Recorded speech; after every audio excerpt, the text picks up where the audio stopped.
Hello friends. आज है 20 अप्रैल। तो आइए देखते हैं 20 अप्रैल से रिलेटेड कुछ मोस्ट इम्पोर्टेंट करंट अफेयर और उससे रिलेटेड कुछ फैक्ट्स। अगर आप किसी भी कम्पिटिटिव एग्जाम की तैयारी कर रहे हैं तो करंट अफेयर का ये एपिसोड एंड तक जरूर देखें। अगर आप इस एपिसोड का पीडीएफ चाहते हैं तो आप हमारे टेलीग्राम चैनल को ज्वाइन कर सकते हैं। टेलीग्राम का लिंक डिस्क्रिप्शन में मिल जाएगा। अगर आप चैनल पे नए हैं तो चैनल को सब्सक्राइब कर लीजिएगा। तो आइए शुरू करते हैं आज का सवाल। सवाल नंबर 1 है, हाल ही में किस देश के माउंट रुआंग ज्वालामुखी में विस्फोट हुआ है? ऑप्शन ए है इंडोनेशिया, ऑप्शन बी है कनाडा, ऑप्शन सी है जापान या ऑप्शन डी है चीन। सही जवाब है option A Indonesia.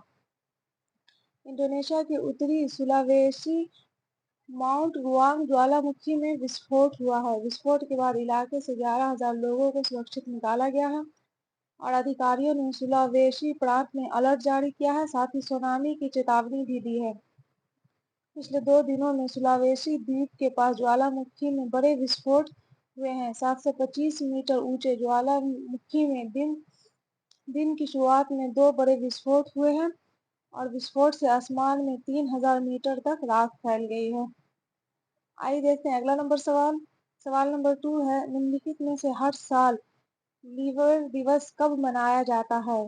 Option A है 16 अप्रैल, ऑप्शन बी है 17 अप्रैल, ऑप्शन सी है 18 अप्रैल या ऑप्शन डी है 19 अप्रैल। सही जवाब है ऑप्शन डी 19 अप्रैल। हर साल 19 अप्रैल को विश्व लीवर दिवस मनाया जाता है। विश्व लीवर दिवस मनाने की शुरुआत 2010 में की गई थी और इसको मनाने का उद्देश्य है लीवर की बीमारियों के प्रति लोगों को जागरूक करना। इस साल विश्व लीवर दिवस की थीम है be vigilant, get regular liver checkup and prevent fatty liver disease. आइए देखते हैं अगला नंबर सवाल। सवाल नंबर 3 है, हाल ही में किस देश ने आइलैंड के सान भेल को लीगल पर्सन के रूप में मान्यता देने के लिए एक संधि पे हस्ताक्षर किए हैं? ऑप्शन ए है चीन, ऑप्शन बी है जापान, ऑप्शन सी है न्यूजीलैंड या ऑप्शन डी है ऑस्ट्रेलिया। सही जवाब है ऑप्शन सी न्यूजीलैंड। हाल ही में प्रशांत महासागर में स्थित न्यूजीलैंड और कुक आइलैंड्स ने व्हेल को लीगल पर्सन के रूप में मान्यता देने के लिए एक संधि पर हस्ताक्षर किए हैं। व्हेल को लीगल पर्सन की मान्यता देने के बाद व्हेल को एक इंसान की तरह माना जाएगा। आइए देखते हैं अगला नंबर सवाल। सवाल नंबर 4 है, हाल ही में किस देश का पहला स्थानीय रूप से निर्मित इलेक्ट्रिक डंप ट्रक लॉन्च किया गया है? ऑप्शन ए है Saini India, option B Adani, option C है टाटा या ऑप्शन डी इनमें से कोई नहीं। सही जवाब है ऑप्शन ए सैनी इंडिया। निर्माण और खनन उपकरण में वैश्विक अग्रणी सैनी इंडिया ने इलेक्ट्रिक डंप ट्रक का अनावरण किया है, जो देश में स्थानीय स्तर पर निर्मित होने वाला अपनी तरह का पहला डंप ट्रक है।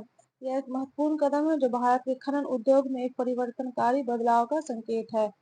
आइए देखते हैं अगला नंबर सवाल। सवाल नंबर 5 है, हाल ही में वर्ल्ड फ्यूचर एनर्जी समिट 2024 का आयोजन कहाँ किया जा रहा है? ऑप्शन ए है काठमांडू, ऑप्शन बी है न्यू दिल्ली, ऑप्शन सी है अबू धाबी या ऑप्शन डी है ढाका। सही जवाब है option C Abu Dhabi. World Future Energy Summit 2024 का आयोजन खाड़ी शहर अबू धाबी में किया जा रहा है और इसका आयोजन वैश्विक ऊर्जा परिवर्तन को सुविधाजनक बनाने, स्वच्छ और नवीकरणीय ऊर्जा में निवेश को बढ़ावा देने के उपायों पर चर्चा करने के लिए किया जा रहा है। आइए देखते हैं अगला नंबर सवाल। सवाल नंबर 6 है, निम्नलिखित में से विश्व विरासत दिवस प्रति वर्ष कब मनाया जाता है? ऑप्शन ए है 17 अप्रैल, ऑप्शन बी है 18 अप्रैल, ऑप्शन सी है 19 अप्रैल या ऑप्शन डी है 20 अप्रैल। सही जवाब है ऑप्शन बी 18 अप्रैल। सांस्कृतिक विरासत के सम्मान और सुरक्षा करने के लिए हर साल 18 अप्रैल को विश्व विरासत दिवस मनाया जाता है। अंतर्राष्ट्रीय स्मारक और स्थल परिषद ने 1982 में इस दिवस की घोषणा की थी और इस साल विश्व विरासत दिवस की थीम है विविधता की खोज करें और अनुभव करें। आइए देखते हैं अगला नंबर सवाल। सवाल नंबर 7 है, हाल ही में किसने विश्व का पहला मेनिंजाइटिस वैक्सीन लॉन्च किया है? ऑप्शन ए है सऊदी अरब, ऑप्शन बी है अमेरिका, ऑप्शन सी है नाइजीरिया या ऑप्शन डी है वियतनाम। सही जवाब है ऑप्शन सी नाइजीरिया।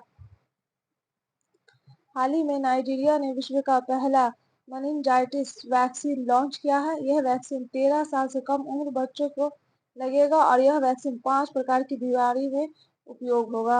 आइए देखते हैं अगला नंबर सवाल। सवाल नंबर 8 है, हाल ही में किसे टाइम मैगजीन ने दुनिया की 100 सबसे प्रभावशाली लोगों की लिस्ट में शामिल किया है? ऑप्शन ए है आलिया भट्ट को, ऑप्शन बी है कैटरीना कैफ को, ऑप्शन सी है करीना कपूर को या ऑप्शन डी है कृति सेनन को। सही जवाब है ऑप्शन ए आलिया भट्ट को। आइए देखते हैं अगला नंबर सवाल। सवाल नंबर 9 है, हाल ही में भारत और दक्षिण एशिया में सर्वश्रेष्ठ क्षेत्रीय हवाई अड्डा किसे चुना गया है? ऑप्शन ए है देवघर हवाई अड्डा, ऑप्शन बी है कैंपगोड़ा अंतर्राष्ट्रीय हवाई अड्डा, ऑप्शन सी है औरंगाबाद हवाई अड्डा या ऑप्शन डी है इनमें से कोई नहीं। सही जवाब है ऑप्शन बी कैंपेगोड़ा अंतर्राष्ट्रीय हवाई अड्डा। कैंपेगोड़ा अंतर्राष्ट्रीय हवाई अड्डा को 2024 sky trucks world airport award में भारत और दक्षिण एशिया में सर्वश्रेष्ठ क्षेत्रीय हवाई अड्डे का पुरस्कार दिया गया है। यह सम्मान व्यापक ग्राहक संतुष्टि सर्वेक्षण पर आधारित है। आइए देखते हैं अगला नंबर सवाल। सवाल नंबर 10 है, हाल ही में वैश्विक शिल्प शहर टैग के लिए भारत के किस शहर का चयन किया गया है? ऑप्शन ए है वाराणसी, ऑप्शन बी है मदुरै, ऑप्शन सी है उदयपुर या ऑप्शन डी है श्रीनगर। सही जवाब है ऑप्शन डी श्रीनगर। भारत से वर्ल्ड क्राफ्ट सिटी WCCI के रूप में अपने अंतिम नामांकन से पहले भारत के शिल्प समूह के मानचित्र के लिए श्रीनगर को चुना गया है। दुनिया भर के शहरों को WCCI का दर्जा देने के वार्षिक समारोह का उद्देश्य हस्तशिल्प को बढ़ावा देना, संरक्षित करना और विकसित करना और नए बाजार संपर्क बनाना है। श्रीनगर को शामिल करने के बारे में अंतिम घोषणा अगले 2 महीने में होने की संभावना है और WCCI की टीम श्रीनगर में स्थानीय शिल्पों का निरीक्षण कर रही है। यहाँ कारीगर पश्मीना शाल, कालीन, पेपियर मार्च आदि जैसे स्थानीय शिल्प काम कर रहे हैं। विश्व शिल्प परिषद इंटरनेशनल एक कुवैत में स्थित संगठन है और इसकी स्थापना सन 1964 में हुई थी। ये था करंट अफेयर का एपिसोड। अगर आपको ये एपिसोड अच्छा लगा हो तो एपिसोड को लाइक कर दीजिएगा और चैनल को सब्सक्राइब कर दीजिएगा और अपने दोस्तों के साथ शेयर भी कर दीजिएगा। Best of luck, take care.